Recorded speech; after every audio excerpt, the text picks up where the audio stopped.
They're my views, and, well, for the next hour, they're going to be the views of Bob Chapman of the International Forecaster. And we're going to be talking about the amazing developments of this last few days in the financial markets. And, of course, those of you who do not know why, of course, Dubai threatened to default on its loans. And we're talking about something like $60 billion. I mean, they have all this debt out there. They've got $80 billion of debt and no way to pay it. So what you're seeing is the whole system over in Dubai beginning to fall apart as people are not buying up the property. Everything was built upon, borrowed money. And when you suddenly build the structure of an entire country on borrowed money, and you're building the tallest building in the world, and you're putting in one of the shortest subways in the world, and you're building, shopping center after shopping center, you're building new islands, and you're selling out those lots, and you're making lots of money, and then suddenly the money stops coming in.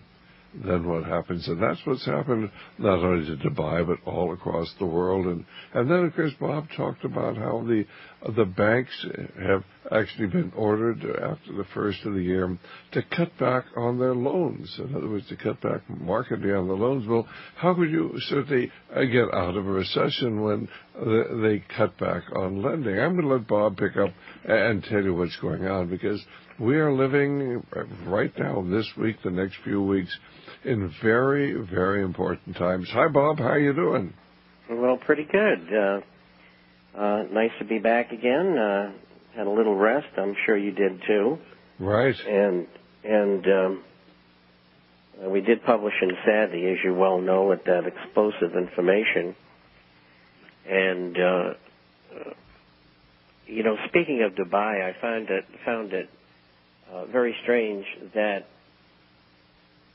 banking and the other central banks had to know for months the situation that Dubai was in. And, the question arises, because I don't believe in coincidences, why would this particular event happen on an American holiday? And, the reaction in Europe, the FTSE was down the equivalent of 300 Dow points, and that was on Thursday, and when the market was closed in the United States. And on Friday, it was off a little bit as well, and the U.S. market was only off about 149 points. Now, under normal circumstances, the U.S. market should have been off 300 to 500 points. And so I think because of the thin volume, they figured that they could hold the market up in the face of the bad news in the United States. At the same time, from out of the blue, when gold and silver should have gone up along with commodities, well, that didn't happen. Gold went down $50 and ended up $12 on the day on Friday because they just can't stop the forward volition of the gold and silver markets. But it looked like, of course, in the aftermarket, why it went up again, didn't it, over the weekend? Yes, it did. Friday, right. The outside market, December at that time, that December contract tomorrow becomes a spot contract. It was only off 940. Hold that thought, Bob. We'll be right back here at Radio Liberty. Well, this is Dr. Stan, and certainly our guest is Bob Chapman, the International Forecaster. He's just saying that they're doing everything they can to drive down the price of gold. It isn't working. And after you develop these ideas on gold, could you explain to our listeners the significance of what happened as far as Dubai being on the verge of default as far as the international financial system? But you pick up the story. Well, so you see, there was no real coincidence. This was planned. And they know what the deficit is that has to be paid. My guess is it's not $60 billion. My sources tell me it's over $100 billion. let's call it $100 billion. And what the central banks intend to do is get Abu Dhabi to come in and pay off, some of the assets that they have, and others they're not going to take care of, and that'll be taken care of by central banks through other banks throughout the world. And they'll probably have to come up with about $50 billion, and Abu Dhabi will probably come up with $50 billion, and that's just a guess. And the losses mainly are with British banks. Approximately half of the losses, particularly with HSBC, which is Hong Kong Shanghai Bank Corporation, and the Royal Bank of Scotland, both banks whose majority stock is owned by the royal family in England. And so, anyway, I think they're going to be able to paper it over for the time being, but the problem is there and it's not going to go away.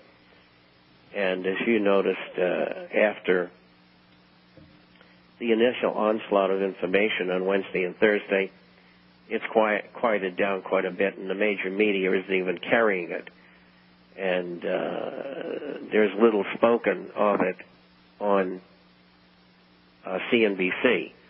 And so I think it's just another event that casts aspersions upon the G8, their central banks, the banking system, how radically overextended it is, and unless the Fed and the Bank of England and others continue to create money and credit and to monetize, then there's going to be no end to this.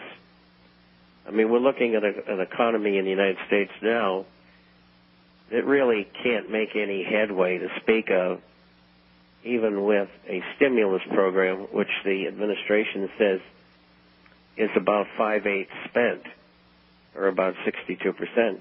21% will be spent next year. That would bring it somewhere over 80%, and the rest is in a year or two after that. And so it's pretty obvious that one of two things or both have to happen. Number one, there has to be a stimulus program. Number two, the banks have to increase lending by 16%. And if they had both, the economy could gain slightly and go sideways. The information I've received through the banking industry is that the Fed has told banks with TARP funds that as of the beginning of the year, they don't want them to do much lending. So in fact, the loans have to be about 75% collateralized, of which 50% will be a compensating balance. So if you're looking for $100,000, you're really getting 50, and you got to put up extra assets in order to get that 50. And that is not an expansion of lending. So the whole problem lies on the shoulders of the House and the Senate. Will they approve another $800 billion or $1.3 trillion, or I don't know. We projected at the beginning of the year that the administration needed $2 trillion, and they only got $800 billion. So it would be safe to assume, in order to get this